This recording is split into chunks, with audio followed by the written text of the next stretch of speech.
guitarists are taught to think of scales using 5 different shapes, sometimes even 7. And while that method works, it often feels overwhelming.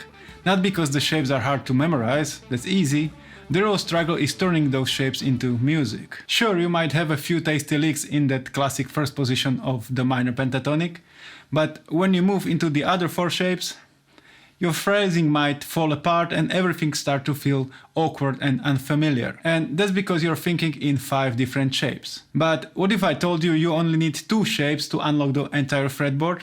Sounds crazy, right? Let me show you exactly how I simplified the fretboard 100 times and how you can too. I'm guessing that as an intermediate guitarist, you already know the 5 shapes of minor and major pentatonic, and maybe even the natural minor and major scales too. And that's great, you don't have to forget any of that. I learned also the scales in 5 positions, and honestly it worked very well for running up and down the neck. But when I wanted to craft the solo or jam with someone, something felt off. I was only really comfortable in that first position. The moment I moved into other fingerings, it stopped feeling like music and I started feeling like I was just playing a scale. And I see the same thing in so many intermediate guitar students. They can play just fine in that first shape, but the rest of the fretboard, it feels weaker and less expressive. And there's more. Some students get so used to playing scale shapes from the low E to high E that they always start their solos on the low E string, which, let's be honest, isn't the most expressive or melodic place to begin. But here's the real kicker, something I rarely hear anyone talk about. Let's take the minor pentatonic. You start the first shape on A, so you are playing A minor pentatonic. Great. But when you move to the second shape, you are starting on the note C, and if you start from C, that scale is C major pentatonic, okay? And C major has totally different vibe than A minor, and I think this is confusing for our brain. You are trying to practice A minor, but you are actually training your ears to hear something else every time you move the fingering, because only the first fingering of those classic 5 shapes starts on A. Every other fingering starts on different note. When I practice A minor, I want to hear A minor and not C major, so it's easier for my brain to internalize the sound. And that's where the 2 shapes system comes into play. Whether you realize it or not, the position of your hand on the fretboard has a huge impact on what you play next. Let's say I am in A minor. If I put my index finger on the root note, all my other fingers naturally fall to the right side toward the higher frets. So I end up playing in that direction. But if I place my ring finger or pinky on the root, my fingers are now all set up to play to the left toward the lower frets, so it's easier to play right here. It's a simple shift, but it completely changes the shape and direction of what I play. So I call the first shape the R shape because you are moving to the right, and the second shape I call the L shape because you are moving to the left. Simple, right? And here is the cool part. If you start on any root note across the fretboard, you can always play either the R shape or the L shape, depending on which finger you use to grab the root note. So if I am right here, I can use right shape, so R shape, okay? If I am right here, I play L shape. So that means instead of juggling 5 or 7 shapes, you can cover the entire fretboard using just 2. Now I'm not going to dive deep into theory or fingerings here, because what I really want to show you next is how this actually helps with your lead playing. But if you want to break down the R and L shapes in detail, I've linked a separate video in the description box below that does exactly that. So let's now take 2 blues licks. Both are in A minor, and the first one is going to be played in R shape and the second one in L shape. So this is the first one. And this is the second one. This one is borrowed from Josh Smith. Now here is the crazy part. When you combine basic fretboard orientation with an understanding of just these 2 shapes, you suddenly have the freedom to play anywhere on the fretboard. Watch this.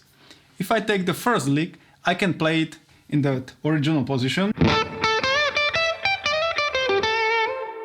But I don't have to limit myself here. I can play the same lick starting on the G string. All I have to do is find the root note, which is right here, and I can play the same lick. Or I can start on the D string. Or I can start on the A string. Or I can start on low E string. Okay?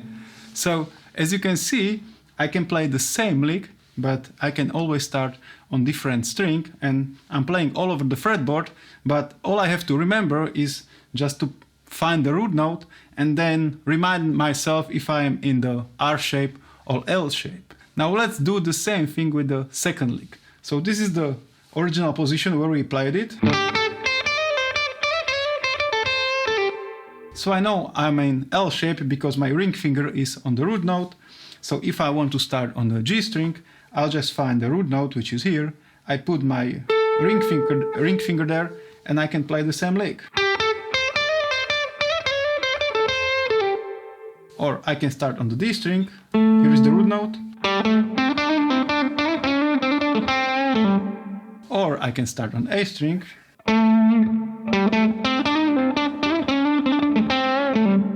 Or I can start on the E string.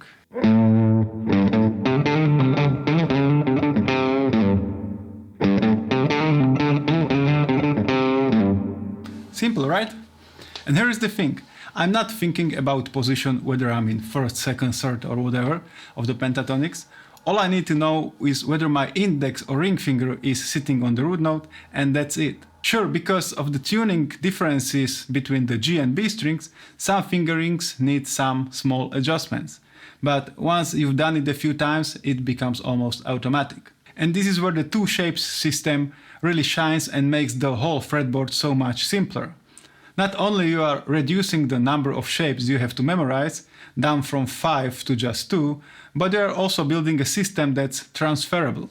That means the same licks, ideas and phrasing you develop in one area of the neck can be played anywhere else, just by knowing where your root note is and choosing the right shape. And that has a huge impact on your phrasing, because suddenly your playing sounds consistent no matter where you are on the neck. Whether you are soloing in that familiar first pentatonic box or way up on the higher frets, your phrasing retains the same feel. Sweet, right? Now of course not every lick can be copied and pasted across the fretboard. Especially with longer licks, the fingerings can get a bit tricky. But there's a solution for that too. Let's say I have a longer lick like this.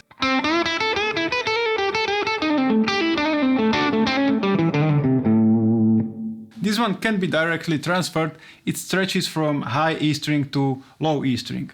But even though I can move the whole thing, I can break it into smaller parts and still make use of it. So, for example, if I take just the first part of the lick,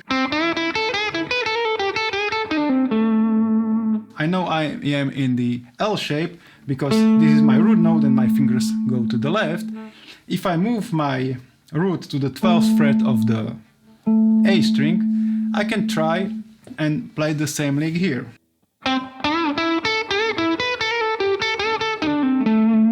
Okay, so the same thing.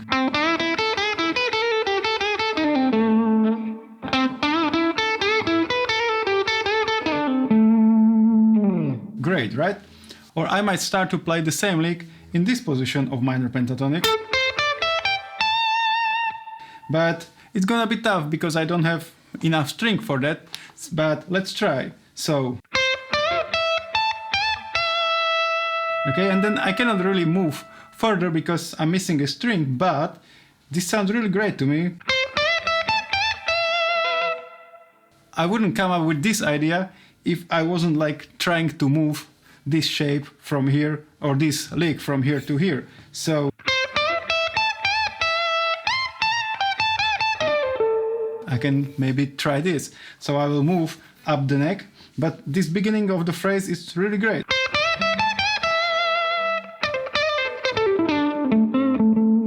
So I can use this as a springboard for other ideas, right? So the goal here, especially with the longer licks, isn't to copy them exactly, It's to experiment, to explore, and to use them as an inspiration for something new. So that's the power of the two shapes system. It simplifies the fretboard, makes your licks more versatile, and helps you sound way more confident no matter where you are on the neck. If you want to go deeper into the R and L shape, how they work and how to find them instantly, then you can check out this video.